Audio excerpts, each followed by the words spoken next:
All right, let's get right into it.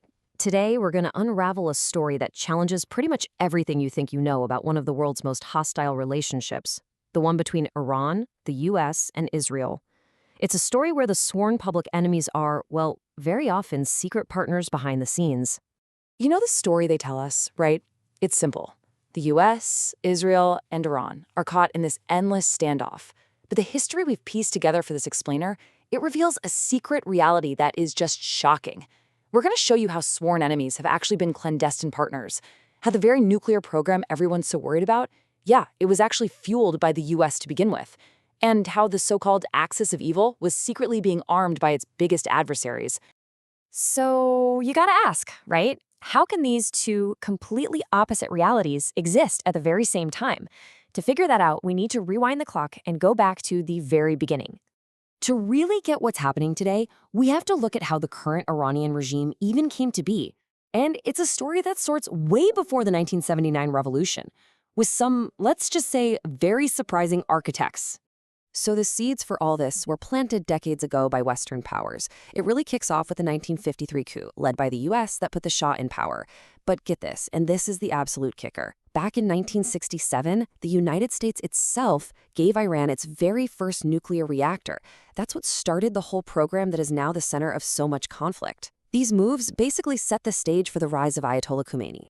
Imagine this. The Shah of Iran is being kicked out of his own country, and on his way out, he drops this bombshell of a quote.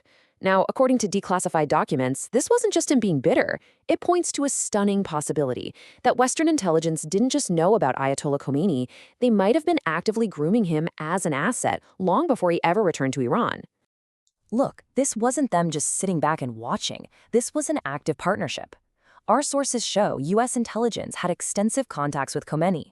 The British, they allegedly funded the guy who came before him. Then, once the revolution was over, the West supposedly helped Khomeini tighten his grip on power by handing him lists of Soviet sympathizers, who were then taken care of. The strategy was pretty clear. Get a regime in there that, no matter what it said publicly, would actually act as a wall against the Soviets in the region. Okay, so here's a puzzle for you. If Iran's been this big public enemy, buried under sanctions for decades, how on earth did it build such a powerful military?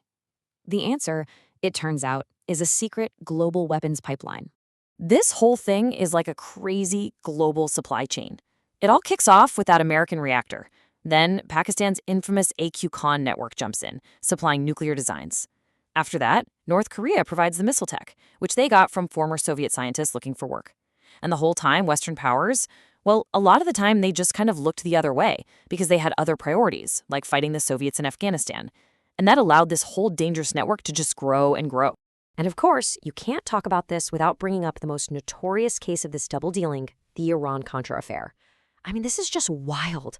Right in the middle of the Iran-Iraq war, the Reagan administration was secretly selling weapons to Iran. And the middleman for the deal? Israel, Iran's #1 enemy.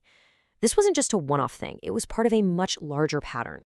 Okay, but weapons and tech are one thing. To build a modern military, especially under sanctions, you need a ton of cash, a constant flow of it. So let's do what they always say, follow the money. So a massive flood of cash comes in 2015 with the nuclear deal, the JCPOA. We're talking about an estimated $100 billion in frozen Iranian assets getting unlocked. That's a huge financial lifeline. But believe it or not, that was just the start of the floodgates opening. And it didn't stop there. More recently, you've had all these other deals, hostage swaps, sanctions getting waived, and boom, tens of billions more are pumped right into the Iranian economy. So the big question isn't just where the money ends up, it's how a country under sanctions can even move that kind of money around the globe. And believe it or not, the trail leads us to a really unexpected place, the city of London. Now, hold on, this is not the London you see on a postcard. Think of it more like a tiny, powerful, financially independent state tucked right inside the city. It's the nerve center for global finance. Okay, buckle up, because this is where the story goes from strange to absolutely unbelievable. The investigations we sourced for this claim, there's this shocking financial network where Iran's leadership runs a global property empire right out of London. One key loan for £36 million was used to buy up luxury property right near the Israeli embassy. And who puts the loan together? An investment firm started by British-Israeli billionaires. all of this is happening while the UK is sanctioning some people tied to Iran's Revolutionary Guard. But, and this is the key part, they haven't sanctioned the IRGC as a whole. So let's just take a step back and look at what we've got here. On one hand, a public story about war and conflict. On the other, a secret history of working together. And connecting it all, this bizarre financial web that seems to link everybody. You see, this decades-long game of backroom deals and public fights, it hasn't led to a real war, but it hasn't led to peace either.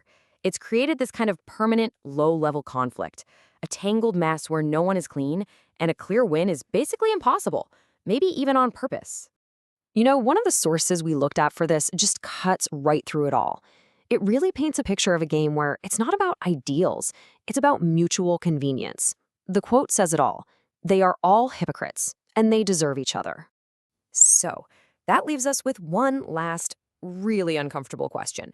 When the story we see on the news is just for show, and the real story is all about these secret deals and shared interests, it really makes you wonder, in a game with so many hidden layers, who is really playing whom?